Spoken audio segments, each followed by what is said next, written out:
Hey VC, what's happening? Alex here, back again today for a video, and yeah, I thought I would come on here and make a vinyl update for you guys. Hasn't been too long since my last vinyl update. I think it must have been a week and a half ago now, showing you some of my finds over Christmas. And yeah, it's been nice. I mean, normally I have kind of massive gaps between my vinyl updates, kind of months at a time. But it's been nice over the Christmas period and the holidays. I've managed to save a bit of money up, and I'm actually able to go out. For the first time in a long time, I'm actually able to go out and buy records, which just gives me so much pleasure, and you know, kind of satisfies that craving that was always there. You know, for the whole time that I couldn't buy records, or I could only buy a few records. You know, it was always there, and now that I can buy them again, I'm still maybe not buying as many as I was maybe 2 years ago, or 2.5 years ago. I was buying, you know, tons and tons of records when I was starting to get into vinyl. And it slowed down massively, and it's only now I'm able to pick it up again and actually start, kind of start afresh with my collection. But yeah, it's such a breath of fresh air to be able to do that, and it's been great. You know, I've gone out and you know, checked out a lot of records, and I'm being much more selective now as to what I buy. I mean, I'm not just going and buying anything or buying anything risky, I guess. You know, I'm buying stuff that I know I like, and also, you know, trying to learn more about music and check out things that people have recommended. And yeah, it's just great to be able to get back into that. And I've only got 4 finds to show, but all pretty good things, all pretty good records, and I was excited to get on here and show you guys. So yeah, I'm gonna get into those records. Playing in the background, as you can hopefully hear, is my Yes Songs live album from Yes, obviously, compilation. I think this is a 3 LP or 4 LP set. Showed this in my last vinyl update. This was my kind of main Christmas present from my mum, which was awesome. And I'm just getting the chance now to listen to it through. I think it was Rob, was it Rob in Boston, on my last video, on the video where I showed that record.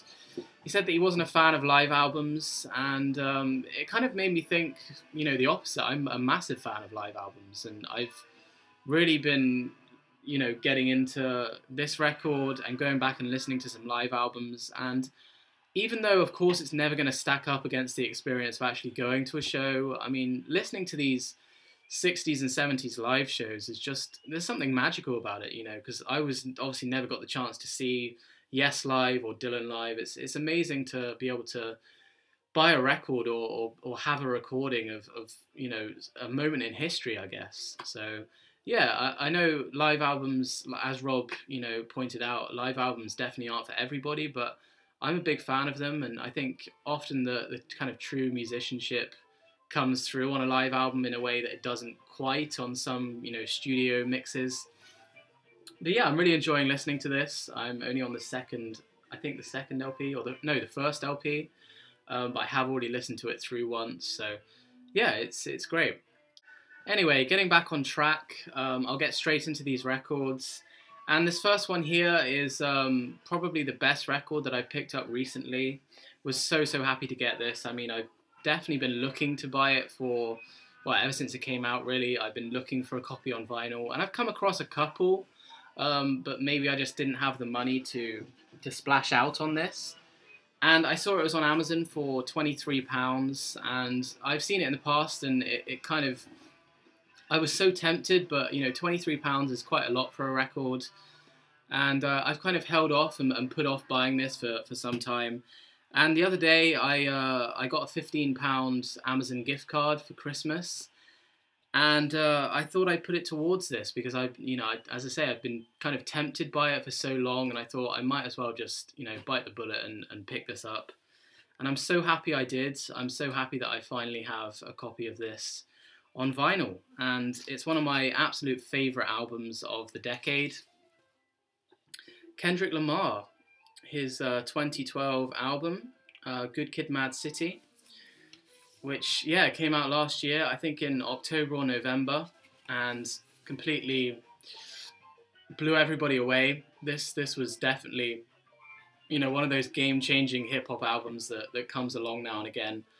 And for me, it's already gained that kind of classic status. I mean, this only came out a year ago, but I mean, I can definitely already feel that this is going to be one of those albums that everybody comes back to and notes as being kind of a landmark album in the genre. And you know, Kendrick, it feels like everything Kendrick did before Good Kid, Mad City was kind of working towards something like this. And when he finally put it out, it just blew everybody away. And it blew me away. I mean, I just got this instantly. It didn't take any time for me to really wrap my head around any of the concept or the ideas that he was expressing on here. And it just completely, it blew me away from first listen. And yeah, it's been out over a year, and it's kind of shameful for me that it's taken me this long to pick up a vinyl copy. But yeah, so happy to finally have a copy of this. It's on Interscope Records.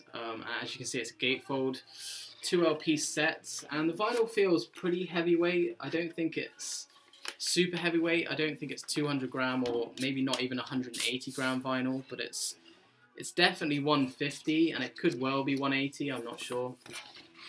Interscope Records 2 LP set, which you get the whole album and a few bonus tracks. And obviously I've heard all these songs so many times, but it's so nice to have the vinyl copy and to be able to spin this on vinyl. It just makes the whole world of difference.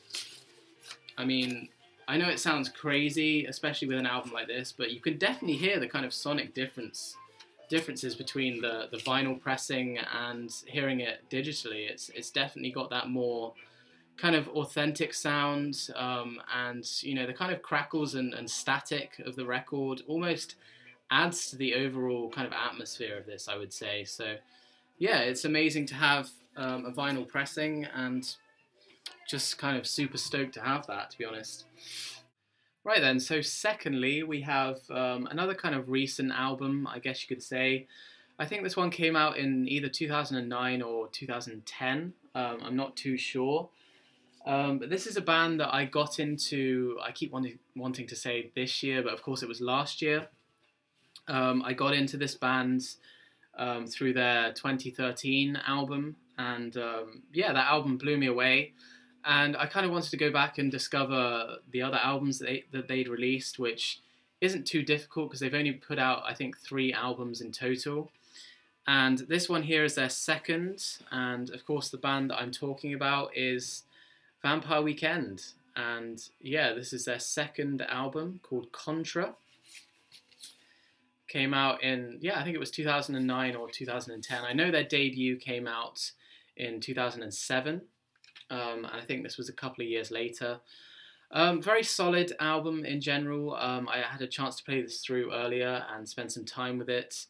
I'd heard it before picking up the record, but yeah, hadn't really had a chance to properly sit down and kind of take the music in and compare it to their release from last year, which of course is this album here, Modern Vampires of the City, which for me is their best work to date. I don't think this album really comes close to this, but for some people, I mean, for some people this is the best album they've done, and some people like their debut. It's really down to what you like, but for me this was very solid. I had a chance to play this through and really enjoyed it.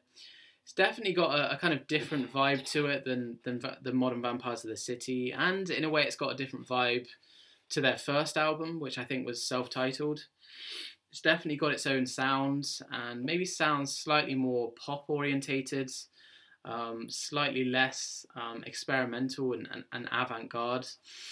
But in general, I really like this. It's a very solid release. Packaging is nice. One of the reasons I picked this up was admittedly for the price. Got this for a very good price in HMV actually, which is not somewhere I tend to shop for records. They have started stocking far more vinyl in HMV, but it tends to be slightly pricey, kind of between £15 and £25. And I don't tend to buy vinyl in there, but I saw this and it was for I think £12 or £13, which I thought was a very good price. Got a poster in there, and the record is I'm not sure what the label is. I think it might be like self-released. I can't see a label name on here. XL Records, yeah, XL Recordings. Feels like very heavyweight vinyl, 180 gram maybe, and the same label or a similar label design to Modern Vampires of the City, but it's on black vinyl as opposed to white. But yeah, really happy that I picked this up. I now only need their debut to complete my Vampire Weekend collection, and they're definitely one of those bands that I'm looking forward to seeing where they can go next. Obviously, their album from last year blew me away, and I hope they develop on that sound and kind of keep going more and more in the kind of experimental direction.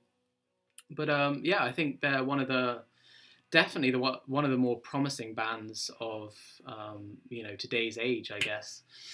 So yeah, that was the second album.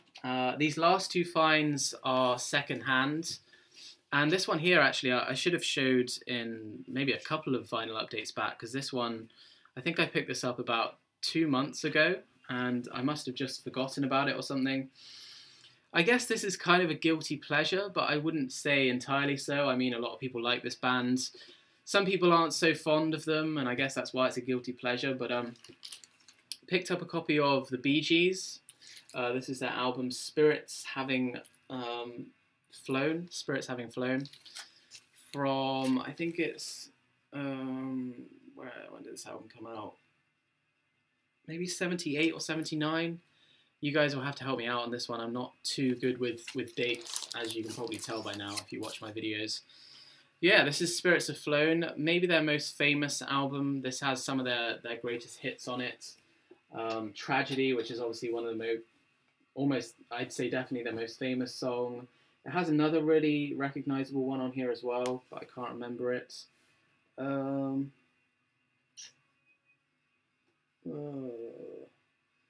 Yeah, I can't pick out the individual tracks that I like, but yeah, this is good. I've played this through a few times since picking it up a couple of months ago, and I'm a Bee Gees fan. I mean, I know a lot of people can't really stand them, and a lot of people are more partial to other types of disco and dance music, but you know, the Bee Gees, they're kind of a cheap thrill at times, but I think they definitely put out some good albums, and I think this is a good example of one. I think it's very solid, and I can definitely vibe with this when I put it on. So yeah, I was happy to get that. I think that was $3.50 or something, so I thought it was definitely worth a pickup.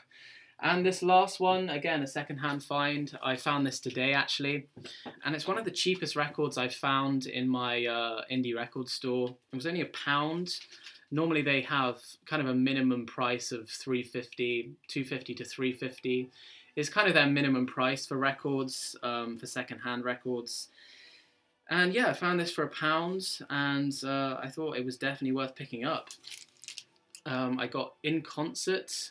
This is the Clancy Brothers and Tommy Macon, which was cool. I mean, £1, I thought I'd snap this up.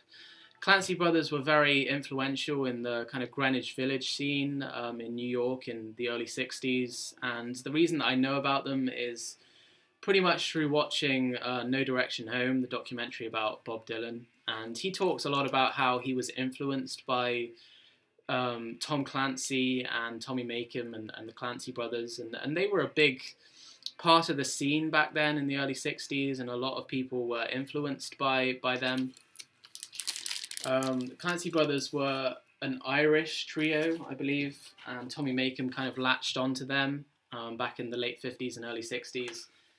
And yeah, this is a live show. I don't know too much about the recording of this. I haven't really heard any of their stuff, to be honest. I've only seen them on that documentary. So yeah, this is on the orange CBS label, and the inner sleeve is very tattered, which might have been one of the reasons why it was only £1. But yeah, the vinyl, as far as I can see, is in okay condition. It's got a few scratches on there, but I only got this today, so I haven't had a chance to play it through yet. But yeah, I was very happy to see this for just £1, and I'm looking forward to kind of seeing what these guys were like live. I mean, I've seen a few of their performances on the No Direction Home documentary, but yeah, it'd be nice to play this through. Can't get the sleeve back in. Be nice to play this through and get a bit more of a taster for what the Clancy Brothers were doing back in the early 60s. I can't tell you, when did this come out? It came out in... doesn't say. Can't see a date on here, but I'm guessing this is either a late 50s or early 60s recording. That was when they were definitely at their most popular. And yeah, pretty happy to come across that one for £1. So yeah, those are my recent finds, guys. Just a few there, but a couple of nice new records, as you saw, and a couple of pretty good bargains second-hand wise. So I was happy, and yeah, hopefully I can carry on in the same vein and start buying, you know, more and more records over the next few months if I'm wise and don't go and be super wasteful with my money. Hopefully I can put some more money into vinyl, and it should be good. I'll have some more vinyl updates, hopefully some more frequent vinyl updates over the coming months. But yeah, I'm going to hopefully carry on soon with my album review series of my Bob Dylan albums. I'm going to be doing another side of Bob Dylan in my next review, which should be coming up over the next few days, so stay tuned for that. But yeah, let me know if you have any of these records that I've showed, and yeah, stay tuned for my next album review. But that's pretty much it, guys. Thanks for watching, and I'll see you in the next video.